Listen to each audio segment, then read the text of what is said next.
হ্যাঁ, এটাই বুমবাদা। এটা প্রসেনজিৎ চ্যাটার্জির দ্বারাই সম্ভব। হ্যালো ফ্রেন্ডস, আমি অর্পণ। তো আজ ভিডিওটা খুবই ইন্টারেস্টিং একটা ভিডিও হতে চলেছে, তাই কেউ ভিডিওটা স্কিপ না করে প্রথম থেকে শেষ অবধি দেখতে থাকো বন্ধুরা। তো আমি তো এমনি ভিডিও বানাই, কন্টেন্ট ক্রিয়েটার, সিনেমা নিয়ে কথা বলি, রিভিউ করি। বাট আমার চ্যানেলের যেটা বিশেষত্ব বা আমার যেটা পার্টিকুলার বিশেষত্ব, সেটা হচ্ছে আমি আমার সাবস্ক্রাইবারদের কথা খুব বেশি করে গুরুত্ব দিই এবং প্রত্যেকের কথা অনুযায়ী প্রত্যেকের একটা ভ্যালু আছে। প্রত্যেকের কথা, প্রত্যেকের কমেন্ট আমি ফলো করি, আমি দেখি। এবং আমার যারা ইনবক্সে, আমার সাবস্ক্রাইবাররা ভালোবেসে কিছু যদি ইনবক্সে কিছু SMS করে, মেসেজ করে, সেগুলো আমি অত্যন্ত ইম্পর্টেন্স কিন্তু দিই। এটাই অর্পণ পাড়ি অফিসিয়াল চ্যানেল। এবং ব্যাপারটা হচ্ছে যে SK রিয়াজ, যদি খুব ভুল না করে থাকি, আমার খুব প্রিয় একজন সাবস্ক্রাইবার, সে আমাকে ফার্স্ট টাইম বোধহয় SMS করলো ফেসবুকে মেসেঞ্জারে যে বক্স অফিসে এই যে ঝড় তুলেছে প্রসেনজিৎ ঋতুপর্ণার অযোগ্য, তো প্রসেনজিতের ট্যালেন্ট বা প্রসেনজিতের যে কারিজমা, সেটা যে এখনো ফুরিয়ে যায়নি, সেটা 45টা বছর ধরে বুমবাদিদা যে এখনো সমানে যে কোনো জেনারেশনের যে কোনো সুপারস্টারের সাথে যে সমানে সমানে টক্কর দিয়ে নিজের আধিপত্যটা এখনো অবধি বিস্তার করতে পারেন। এবং বক্স অফিসের কিং এখনো পর্যন্ত যে ultimate the industry Prosenjit Chatterjee, একদম কোট অ্যান্ড কোট, সেটা বোধহয় আবারও প্রমাণ হয়ে গিয়েছে। লাস্ট বছরে আমরা দেখেছিলাম, বা লাস্ট ইয়ারে 2023-এ দেবদার বাঘা যতীন রিলিজ করেছিল, তোমরা সবাই জানো। সেই বাঘা যতীনকে টক্কর দিয়ে কিন্তু আমাদের সবার প্রিয় Bumbada, the Badshah of Tollywood film industry Prosenjit Chatterjee, তিনি কিন্তু তার দশম অবতার সিনেমার মাধ্যমে দেখিয়ে দিয়েছিলেন যে সিংহ বুড়ো হয়ে গেলেও স্বীকার করতে কিন্তু ভোলেন না। That is Prosenjit Chatterjee, the industry.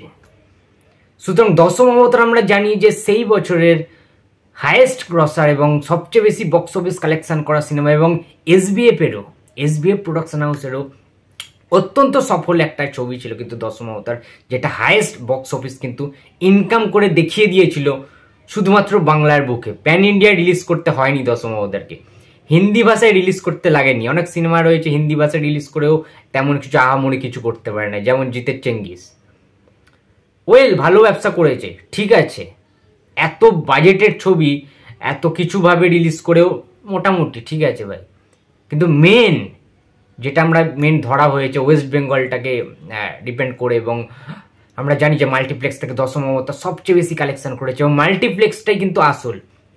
মাল্টিপ্লেক্সের টিকিটের যে প্রাইসগুলো হয় না, অত্যন্ত হাই রেট হয়, এবং সেইগুলো কিন্তু প্রডিউসারের ঘরে কিন্তু ঢোকে, ঠিক আছে, তার যে একটা পার্সেন্টেজ রয়েছে সেটা কিন্তু ঢোকে, এবং সেটার নেট কালেকশনটা আমরা জানতে পারি মাল্টিপ্লেক্সে, যেটা সিঙ্গেল স্ক্রিনের আমরা জানতে পারি না।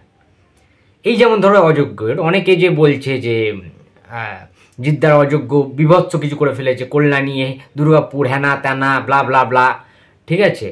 তো ঠিক আছে, সিঙ্গেল স্ক্রিনে মোটামুটি চলছে ভাই, আহামরি কিছু চলছে না যে রেগুলার প্যাকড হাউসফুল, সেটা না, ঠিক আছে, ভালো চলছে, ভালো চলুক, ভালো বাংলা সিনেমা হওয়াটা উচিত। বাট অযোগ্য জুটির বা অযোগ্য সিনেমার এই যে প্রসেনজিৎ ঋতুপর্ণা জুটিটার একটা তো স্টারডাম রয়েছে, স্টার ভ্যালু রয়েছে, এবং তাদের দেখার জন্য মানুষদের যে কৌতূহল, যে উদ্দীপনা, যে উচ্ছ্বাস, তাদেরকে একবার দেখলে দর্শকদের মন ভরে না। তাই জন্য অযোগ্য সিনেমাটা 4বার 5বার 6বার 7বার করে সবাই ফুল ফ্যামিলি নিয়ে বারবার দেখতে যায়। আর শুধু উইকেন্ড না, আজকে বক্স অফিসে অযোগ্য সিনেমাটা জাস্ট সাইক্লোন বয়ে দিয়েছে বন্ধুরা। ইয়েস, আজকে মানডে, তোমরা সবাই জানো আজকে 24 তারিখ, তো 24শে জুন আজকে, এবং কি লেভেলের একটা আজকে ওয়ার্কিং ডে, আজকে একদম দৈনন্দিন জীবনের মতো একটা সাধারণ একটা ডে, সাধারণ একটা দিন। আজকে কোনো হলিডে না কোনো ভ্যাকেশনের কোনো ছুটি রয়েছে, না কিছু, ঠিক আছে, উইকেন্ডও আজকে কিন্তু না, ঠিক আছে।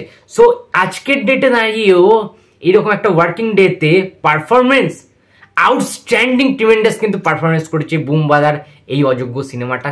শুধুমাত্র কৌশিক গাঙ্গুলি তো অনবদ্য। কৌশিক গাঙ্গুলিকে নিয়ে কি কথা বলবো আমি, একজন জাতীয় পুরস্কার প্রাপ্ত পরিচালক কৌশিক গাঙ্গুলি, এনাদের দুজনকে নিয়ে 50তম সিনেমা বানাচ্ছেন, তার তো ফুল ক্রেডিট রয়েছে। বাট প্রসেনজিতের নামে যে একটা টাইমে টিকিট ব্ল্যাক হতো, দীর্ঘ 40 বছর ধরে যিনি বক্স অফিসের কিং, সেই প্রসেনজিৎ চ্যাটার্জি আজও পর্যন্ত 61 বছর বয়সে এসেও তিনি বক্স অফিসের কিং, বক্স অফিসে ঝড় তুলতে পারেন, তার কতটা তার মানে কারিজমা রয়েছে তিনি বোধহয় আবার প্রমাণ করে দিলেন।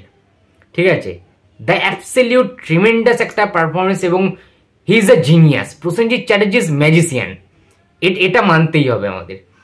তো রিয়া জামাই এটা করতে বলেছিল ভিডিওতে, যে এটা করাটা উচিত অর্পণদা, তার কারণ মানুষকে এটা জানানো উচিত যারা যারা খিল্লি করে বুম্বাদাকে নিয়ে, যারা যারা এখনকার দিনে সুপারস্টার স্টারেদের সাথে কম্পেয়ার করে, ভাই বুম্বাদার সাথে কারোর কম্পেয়ার করাটাই উচিত না। ফার্স্ট অফ অল কাউকে আমি ছোট করছি না, সমস্ত সুপারস্টার সমস্ত স্টারেরা প্রত্যেকটা জেনারেশনে খুব ভালো ভাবে সিনেমা বানাচ্ছে, ভালো চলুক, আমি কাউকে ইনসাল্ট করছি না, but Prosenjit Chatterjee the living legend of Indian cinema, এটা কিন্তু মাথায় রাখতে হবে। একটা সিনেমা বার করেছে অযোগ্য, সেই সিনেমাটা কিভাবে যে যোগ্য হয়ে উঠেছে মানুষদের মনে মনে, মানুষরা যেগুলো ফেসবুকে লেখালেখি করছে, এবং কটা আইনক্সের নাম বলবো আমি, পিভিআর ডায়মন্ড প্লাজা বলি, ঠিক আছে, আমাদের সাউথ সিটি আইনক্স বলি, লেক মলের আইনক্স বলি, এসভিএফ সিনেমাসগুলো বলি, ঠিক আছে, নন্দন রাজ স্টুডিওতে এগুলো তো আছে, পুষ্পশ্রী বলি, অশোকা বলি, স্টার থিয়েটার বলি, মিনার বলি, বিজলি বলি, কটা নাম বলবো কটা বলবো না। যেরকম সিঙ্গেল স্ক্রিনে ঝড় তুলে দিয়েছে প্রসেনজিতের অযোগ্য সিনেমাটা, ঠিক সেই রকমই মাল্টিপ্লেক্সে তো আরো বেশি করে ঝড় তুলে দিয়েছে। না হলে তোমরা ভাবো না যে জিতের বুমেরাং সিনেমাটা শো কমিয়ে দেওয়া হয়েছে, আর অযোগ্য সিনেমার শো বাড়িয়ে দেওয়া হয়েছে, প্রাইম টাইমে দেওয়া হয়েছে, ঠিক আছে, তারপরে দুপুরের টাইমে দেওয়া হয়েছে, মর্নিং সেশনে দেওয়া হয়েছে। মানুষ দেখতে চাইছে ভাই, মানুষ যেটা দেখতে চাইবে, যে সিনেমাটা টেস্টটা মানুষের পছন্দ হয়ে যাবে না, সেই টেস্টের সেই সিনেমাটা পার্টিকুলার দর্শকদের জন্য দিতেই হবে হল মালিকদের। এটা কোনো রকম কিছু কাকতালীয় ব্যাপার নয়, এটা নিয়ম, এটা কালের নিয়ম। এইভাবেই প্রসেনজিৎ চ্যাটার্জি দীর্ঘদিন যাবৎ, দীর্ঘ বছর ধরে এভরি ইয়ার তিনি টিকে রয়েছেন, এবং সম্মানের সাথে নাম্বার 1 পজিশনে the king of Tollywood Prosenjit Chatterjee এমনি এমনি বলা হয় না। ঠিক আছে, তার সিনেমাগুলো সেইভাবে চলে, মানুষ পছন্দ করেন, টিকিট কেটে কাতারে কাতারে লোক হলে যান লাইন দিয়ে কেটে, যেমন বুক মাই শোতেও দারুণ রেসপন্স, ঠিক তেমনই কিন্তু আমাদের স্পট বুকিং যারা গিয়ে লাইন দিয়ে একদম স্পটে টিকিট কেটে অফলাইনে যারা দেখতে যায়, তাদেরও কিন্তু ঠিক সেই রকমই ক্রেডিট দিতেই হবে। তো সেই কারণেই বোধহয় দর্শকদেরকে প্রসেনজিৎ চ্যাটার্জি ভগবান মানেন, তার দর্শকরাই তার ভগবান, এটা বারবার বুম্বাদা বিভিন্ন ইন্টারভিউতে বলেছেন পাবলিকলি। তো এটা দেখে ভালো লাগে যে মানুষদের এখনো কতটা ডিমান্ড প্রসেনজিৎকে নিয়ে, যে একটা অ্যাকশন সিনেমা করার জন্য মানুষ চেয়ে বসে আছে, যে বুম্বাদা তুমি এই ফিগারে একটা কিছু নিয়ে আসো মার্কেটেরই অ্যাকশন সিনেমা। ঋতুপর্ণাদির সাথে তুমি বুম্বাদা প্লিজ 100টা ছবি তো করো, আমরা রয়েছি দেখার জন্য। এই যে কথাগুলো দর্শকদের ওয়ার্ড অফ মাউথ, দর্শকদের যেই চিন্তাভাবনা, দর্শকদের যেই প্রতিক্রিয়া, এই প্রতিক্রিয়াগুলোরও তো একটা ভ্যালু আছে, সেগুলো কিন্তু বুম্বাদা দেন প্রত্যেকটা মুহূর্তে। তার দর্শকদের কথার মূল্য, তার দর্শকদের যে কোনো কথার গুরুত্ব, এই জিনিসগুলো খুব ইম্পর্টেন্ট, এগুলো খুব ইম্পর্টেন্ট। এবং খুব ভালো লাগছে দেখে যে প্রত্যেকটা হল হাউসফুল যাচ্ছে। কালকে 32টা হল হাউসফুল ছিল, পাওয়ার প্যাকড ফুল ছিল হল। এবং সবচেয়ে বড় কথা, বুম্বাদা তো সেই লেভেলের খেলা শুরু করে দিয়েছে ভাই, হেটার্সদের মুখে জুতোর বাড়ি মেরেছে বুম্বাদা একদম। যারা যারা বুম্বাদাকে নিয়ে খিল্লি করেছিল, যারা যারা বলছে যে অযোগ্য চলছে না, ভাই জেগে জেগে তোরা স্বপ্ন দেখ, জেগে জেগে স্বপ্ন দেখ, অযোগ্য চলছে না। অযোগ্য এখন ব্যাঙ্গালোর, হায়দ্রাবাদ, ঠিক আছে, ইউএসএ, কানাডা, জার্মানি, ঠিক আছে, ইউকে, ইংল্যান্ড, সব জায়গায় কিন্তু ব্যবসা করছে। চেন্নাই ইভেন আমি যেটা শুনলাম, মুম্বাই থেকে শুরু করে দিল্লিতে, ঠিক আছে, সমস্ত জায়গায় কিন্তু অযোগ্য সিনেমা চলছে এবং রীতিমতো হাউসফুল যাচ্ছে। আরও ডিমান্ড এসছে যে অযোগ্য সিনেমাটাকে আরও শো দেওয়ার জন্য। প্রবাসী বাঙালিরা যেখানে যেখানে আছেন তারা অসাধারণ বলেছে সিনেমাটাকে, এবং তারা কিন্তু হল ভরিয়ে সিনেমাগুলো দেখছেন। প্যান ইন্ডিয়া স্টার আসলে হচ্ছে প্রসেনজিৎ চ্যাটার্জি, মাইন্ড ইট। ওকে, তো গুরু প্রসেনজিৎ ছিল, আছে, থাকবে।